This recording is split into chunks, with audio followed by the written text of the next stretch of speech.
I didn't think anything of it when my neighbor asked me to help him move a couch. It was a chill Sunday, I had no plans, and I figured a little heavy lifting might be better than spending the afternoon doom scrolling and microwaving leftovers. But I wasn't prepared for what came after that couch. Let me rewind. I live in this older apartment building just outside Seattle. It's got creaky floors, stained hallways, and paper-thin walls. Not fancy, but it's cheap, and it's mine. I've been here about 2 years, and during that time, I've had maybe 5 actual conversations with the guy in 2B. His name's Ryan. Quiet, tall, kind of a skater vibe. Lean build, tattooed forearms, always in oversized hoodies, even in the summer. We'd nodded at each other in the laundry room, exchanged the occasional, "Hey man," but that was about it. So when he knocked on my door that day, holding one side of a sagging, overstuffed couch, I was a little surprised. "Hey," he said, his voice low and a little hoarse. "Sorry, random. I just got this thing off Craigslist and my buddy bailed. You mind giving me a hand getting it through the door?" I blinked, still half in sleep mode from my weekend nap. Sure. Let me put on shoes." 10 minutes later, I was gripping the back end of the couch, trying not to swear every time it scraped against the peeling walls of the stairwell. "Sorry, man," Ryan muttered as we struggled up the last flight.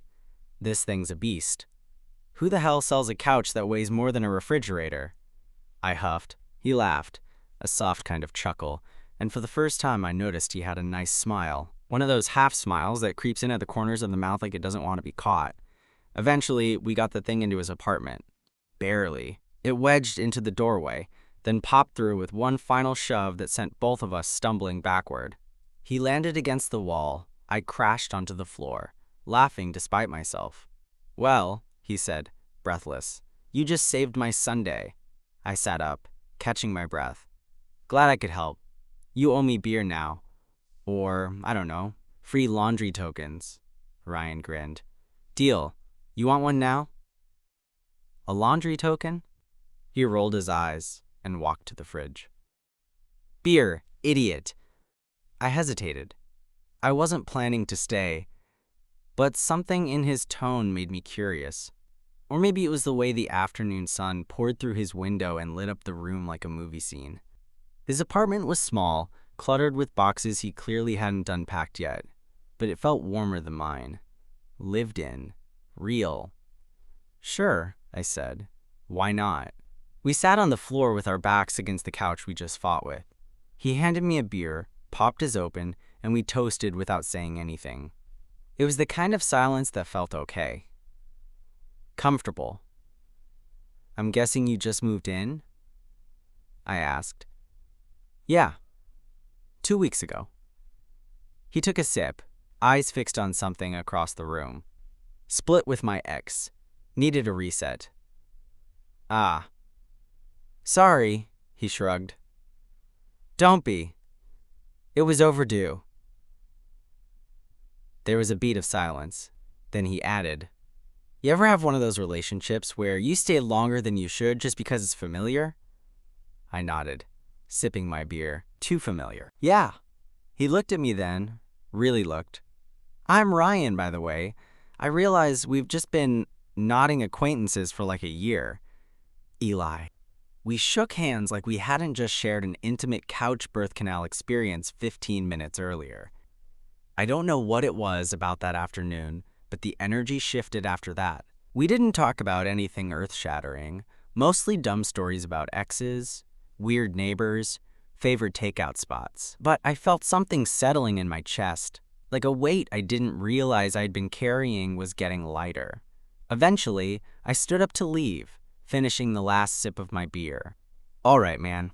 I should let you get back to pretending to unpack." He smirked. I was going to pretend to watch Netflix and ignore the boxes. Even better. But before I could step out, he said, "Hey, Eli." I turned. "Thanks. For helping. And for hanging out." His voice wasn't soft, exactly. But there was something in it that made me pause. Something that felt a little like loneliness. I smiled. Anytime. As I walked back to my apartment, I kept thinking about that moment. His tone. The way his eyes lingered, just a second too long when he looked at me. I told myself I was reading too much into it. That, Ryan was just being polite. Friendly. But deep down I knew something had shifted. And it was only the beginning. That night, I couldn't sleep. I kept replaying the afternoon over in my head. His voice when he thanked me. That flicker of something in his eyes. I told myself it was just a friendly hangout. That he was being polite. But something didn't sit right with that explanation. Or maybe it sat too right, and that's what scared me. The next morning, I saw him again. Briefly. I was heading out with my gym bag slung over my shoulder when his door opened. And there he was, hoodie up, earbuds in, sipping from one of those reusable coffee cups with a chipped sticker on the side. He paused when he saw me. Pulled one earbud out. Yo. Hey, I said. I wasn't sure if we were supposed to acknowledge yesterday. If this was a new thing between us now. Or just another Sunday memory to be filed away. You good? He asked, eyes scanning my face like he saw something there I wasn't aware of. Yeah, just tired. He nodded, like he knew what I meant. Same. Catch you later? Yeah, for sure. And then he was gone, walking briskly down the stairs, the smell of his citrusy deodorant lingering in the hallway longer than he did. The rest of the week passed in a weird haze. We saw each other more than usual, brief moments in the hallway, a couple of run-ins in the laundry room. He even knocked on my door once to ask if I had any extra garbage bags. We stood there for 10 minutes afterward, talking about some new pizza place that just opened 2 blocks over, like we were friends now, like that door had finally opened. Then came Friday. I was watching TV in the dark, wrapped in a blanket on my couch, eating microwave popcorn like the sad bachelor I was, when there was a knock at my door. It was past 10. I opened it, and there he was. Ryan. Hair wet, like he'd just showered. Hoodie zipped halfway, bare feet in slides. Hey, he said. Not sheepish, not confident, somewhere in between. Hey, I replied, stepping aside. He walked in like it was no big deal, like he'd done it 100 times. But he hadn't. This was the first time, and I didn't stop him. What's up? I asked, tossing the remote onto the couch. He shrugged. Kinda bored. Didn't feel like being alone. You mind if I hang? Nope, I gestured to the other end of the couch. As long as you're cool watching this trashy dating show. Ryan grinned. Trashy dating shows are my favorite. We settled into the couch, a little space between us, the kind of space that feels intentional. Safe.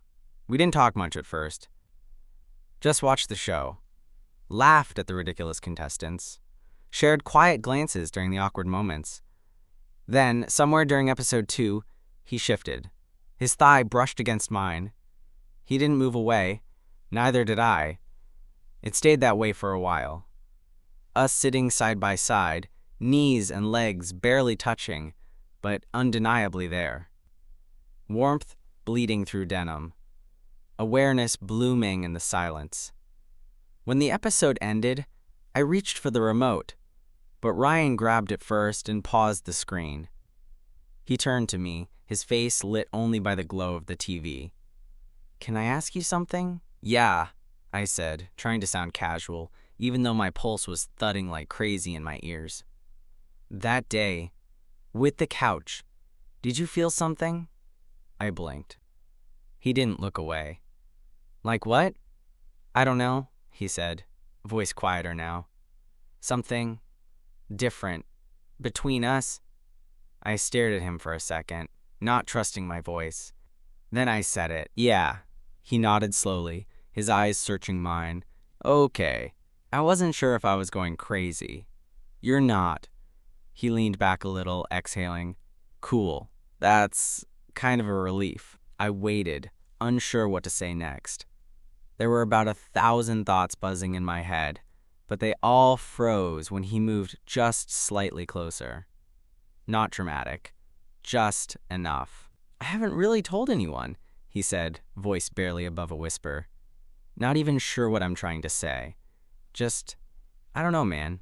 Being around you, it doesn't feel confusing. It feels kind of okay. I felt my heart squeeze at that. I get it, I said. You don't have to figure it all out tonight. He nodded again. Then, after a long pause, he said, "Do you mind if I crash here? Just for a bit?" The question caught me off guard, but not in a bad way. I shrugged, trying to keep my face neutral. "Yeah, sure, couch is yours." He looked at the couch, then back at me. "I was kinda hoping you'd say your bed." I stared at him, not because I was shocked, but because the way he said it, so quiet, so uncertain, felt way more intimate than anything physical ever could. I didn't answer right away. I just stood up, and after a second, he followed me. We didn't say much as we walked to my bedroom. He followed a step behind, and I was hyper-aware of every breath, every shift in energy, the sound of his quiet footsteps on the hardwood floor. I half expected one of us to make a joke to cut the tension, but neither of us did. This wasn't a joke. I pulled the comforter back and slid into my side of the bed, leaving room for him. He hesitated just a second at the doorway, like checking to make sure this was really okay. Then he stepped in, pulled off his hoodie, and dropped it onto the chair in the corner. He was wearing a fitted black t-shirt underneath. Plain, nothing special, but the way it clung to his frame made my thoughts spiral faster than I wanted to admit. He climbed into bed without a word, laying on his back, hands folded on his stomach like he didn't know what to do with them. We lay there in the dark for a while, not touching, not even looking at each other, just breathing.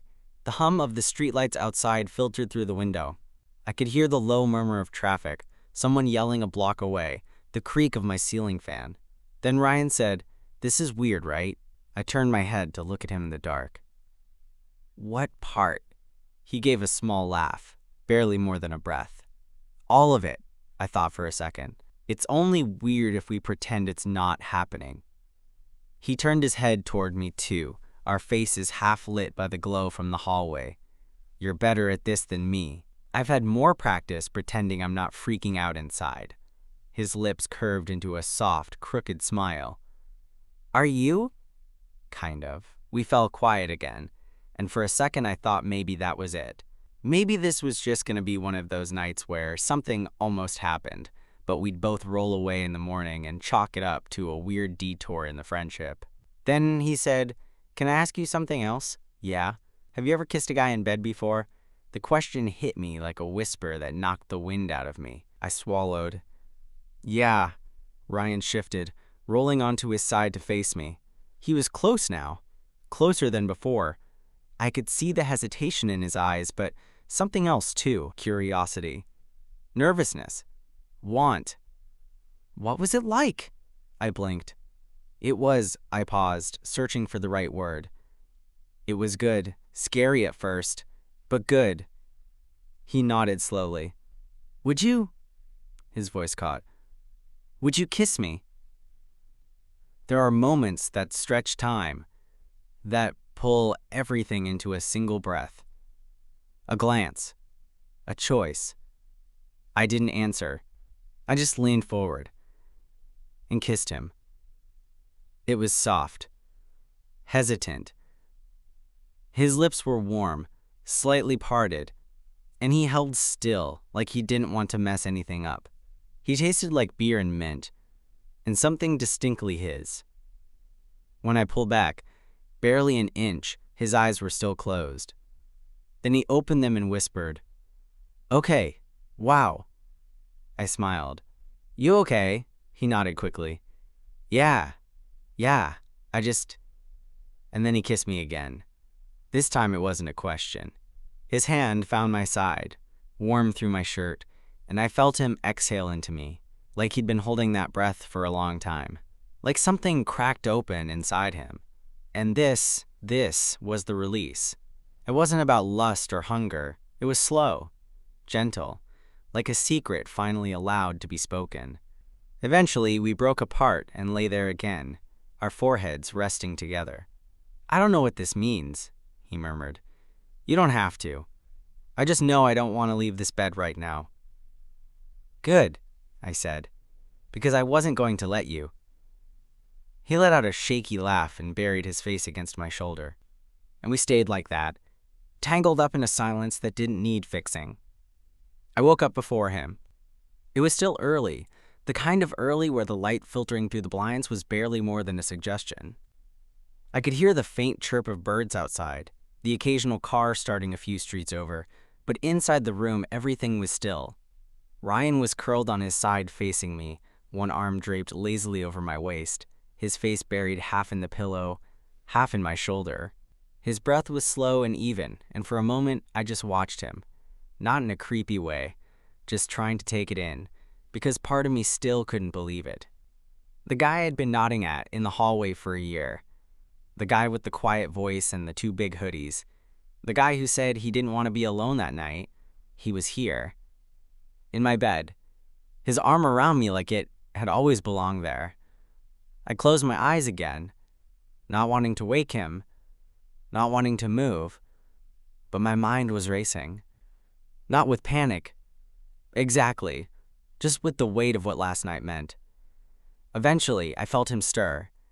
A soft inhale, the twitch of his fingers against my side. Then, slowly, he shifted and lifted his head, blinking blearily at me.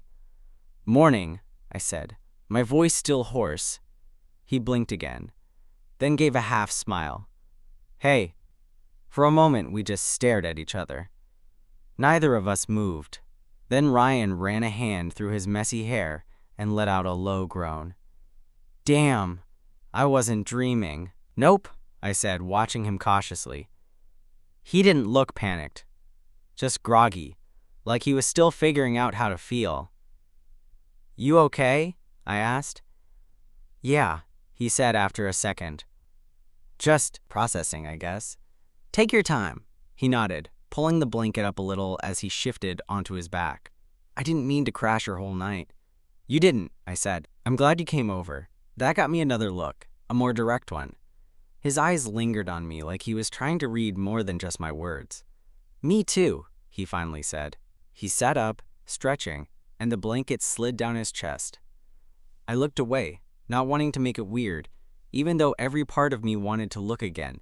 "I should probably go shower," he mumbled. "My hair feels like I slept on a sponge." "You kinda did." He chuckled and reached for his hoodie from the floor. "You gonna be around later?" "Yeah, why?" He paused at the door, one hand on the frame, hoodie slung over his shoulder. "Just wasn't sure if I should give you space. Or if we talk more," I offered. He nodded. "We can talk," I said, "whenever you're ready." He looked like he wanted to say something else, but instead, he gave me a small smile and slipped out the door. I sat there in the quiet afterward, staring at the dent in the pillow where his head had been. This wasn't just a one-night thing. Something had cracked open between us, and I had no idea where it was going next. But I knew I wanted to find out. Ryan didn't text that day, and I didn't text him either. Not because I didn't want to. I did. Badly. Every time I glanced at my phone, I half expected his name to pop up with a yo, or some dumb joke about his hair looking like a bird's nest. But nothing came through. And I wasn't sure what to make of it. I kept telling myself he needed space. He said he was still processing. Maybe he just wasn't ready to talk. That didn't mean anything bad. It just meant he was in his own head. Still, by the time the sun started to go down, I was starting to feel the tightness of uncertainty creep in. Then, around 8, there was a knock at my door. When I opened it, Ryan stood there holding 2 brown paper bags from the Thai place down the street. "No one ever regrets Pad CU," he said, giving a sheepish grin. I stepped aside to let him in. "Did you bring spring rolls?" He held up the other bag. "Extra." We sat on the floor in my living room like we had on the day of the couch, boxes as a makeshift table between us, eating out of cartons and sipping iced tea straight from the bottles. For a while, it felt like nothing had changed. We talked about work, about our crazy neighbor upstairs who vacuumed at midnight, about the bar with the worst nachos we both secretly loved. Then, somewhere between the curry and the mango sticky rice, the conversation slowed. Ryan wiped his hands on a napkin and leaned back against the couch, legs stretched out, his ankle brushing mine. He didn't move it. "I thought about you all day," he said quietly. I looked over at him, heart suddenly pounding louder than it needed to. "Yeah?" He nodded. Not in like a weird obsessive way. Just, he sighed. I didn't know how to feel about last night, but the weird thing is, I didn't feel regret. Not even for a second. I let that sink in before answering. I didn't either. He turned his head to look at me. It's just, I don't usually do that. I don't let people see that part of me. I've always kept it buried. Dated girls. Pretended it didn't matter. But when I was with you, his voice cracked slightly. It felt like something clicked. And I've been scared of that for a long time. I didn't say anything right away. I just reached over and touched his knee. A simple gesture. Nothing dramatic. His eyes flicked down to my hand, then back to my face. You don't have to have it all figured out, I said. He nodded slowly. But I don't want to run from it anymore either. I don't want to pretend I didn't like kissing you. I smiled, relief washing over me like a tide. Good. Because I liked kissing you too. He gave a breath of a laugh, then leaned forward, his face suddenly closer. Can I do it again? Instead of answering, I leaned in. This time was different, more sure. His hand cupped the side of my face, his thumb brushing just beneath my jaw. There was no hesitation, no fumbling. Just the kind of kiss that sinks into you and stays. When we pulled apart, he rested his forehead against mine. I think I'm gonna be a mess for a while, he murmured. Same, I said. But maybe we can be a mess together. He smiled. I'd like that. We sat like that for a long time, the food forgotten, the night stretching out around us. And for the first time in a long time, I didn't feel like I was waiting for something to happen. Because it already had. The next few weeks were a weird blend of completely normal and quietly electric. Ryan didn't move in or start holding my hand in the hallway, and I wasn't expecting that. But there were small things. He texted more often, sometimes just dumb memes, sometimes actual check-ins. He'd knock on my door with takeout or beer or some excuse like, the Wi-Fi in my place is acting up, can I steal yours? Even though we both knew his signal was fine. We didn't talk much about labels or what this was, but every now and then, when we found ourselves sitting too close on the couch or brushing hands when passing each other in the kitchen, that unspoken question hovered between us. And then, sometimes, there were nights, not always, but enough that it started to feel like a quiet ritual. Him showing up late, hoodie pulled tight, eyes a little softer than usual. He'd slide into my bed beside me like it was the most natural thing in the world. Some nights we kissed, other nights we didn't, but every time, he fell asleep with his arm around me. There was this one night, though, 2 weeks in, that stands out more than the rest. He came over around midnight. I could hear his knock before it landed. 3 soft taps, like he wasn't sure if I was awake. I opened the door, already in sweatpants and a hoodie. He looked the same, but there was something different in his face. Tension. You good? I asked. He nodded. Just couldn't sleep. Come in. We didn't even bother with the couch this time. We ended up in bed, lying on our sides, facing each other in the dark. He looked tired, but not from lack of sleep. More like his brain wouldn't shut off. Bad day? I asked. He shrugged. My sister called. First time we've talked since the breakup. She asked if I was okay, and I said I was. You're not? He blinked at me in the dark. I am. I'm not heartbroken about the relationship. That's not what's messing with me. It's that I can't explain what I'm doing now without opening a whole new door. One I've kept shut my entire life. I knew what he meant. Not just about the conversation, about the door. He let out a breath. She asked if I was seeing anyone. I almost said your name. Then I just said no. I didn't react. I didn't want to make it heavier. It's okay, I said. It didn't feel okay, he replied. It felt like I was hiding something I wasn't even ashamed of, like I wanted to say it. I wanted to say, yeah, actually, there's this guy in my building. His name's Eli, and I like being around him. I like the way he makes me feel human when everything else is noise. My throat tightened. He didn't say it for pity. He said it because it was real. Because whatever we were doing had stopped being a maybe. Ryan moved closer. Our foreheads touched. "I'm not ready to tell everyone yet," he whispered, "but I don't want to pretend with you." "You don't have to," I whispered back. And then he kissed me. Slow. Soft. The kind of kiss that says everything words can't quite hold. We stayed like that the rest of the night. His hand in mine, our legs tangled under the blanket, the space between us finally, completely, filled. And that was the moment I realized, whatever this was, it wasn't temporary. It was becoming something real. A month later, Ryan kissed me in public. It wasn't a big dramatic moment. No fireworks or slow-motion music playing in the background. It was just a Thursday. We were leaving the laundromat down the street, both of us lugging our baskets, trading complaints about the broken vending machine and laughing about how I somehow always lost socks in pairs. We stopped outside my building, the sun already low in the sky casting long orange shadows across the sidewalk. And then, like it was the most normal thing in the world, he leaned over and kissed me. Just a quick press of his lips to mine, soft and sure, like we did it all the time. A guy walking his dog passed by. Someone across the street honked for no reason. The world kept turning. But for me, it stopped. When he pulled back, I just stared at him. "You good?" he asked, grinning a little, like he wasn't totally sure he hadn't just broken some invisible rule. "I'm good," I said. He nodded, adjusting the laundry basket under his arm. "Cool."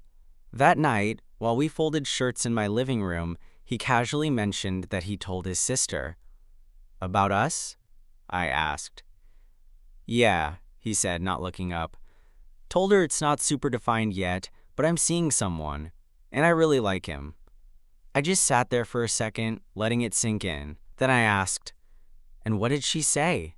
Ryan shrugged. "She said, 'Finally.'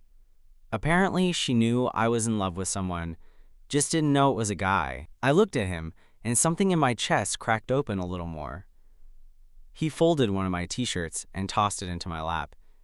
"You look like you're about to cry." "Shut up," I said, laughing.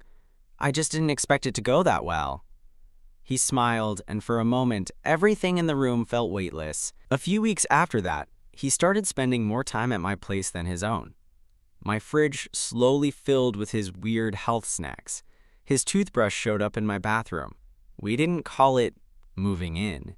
It just happened. One hoodie at a time. And no, it wasn't always easy.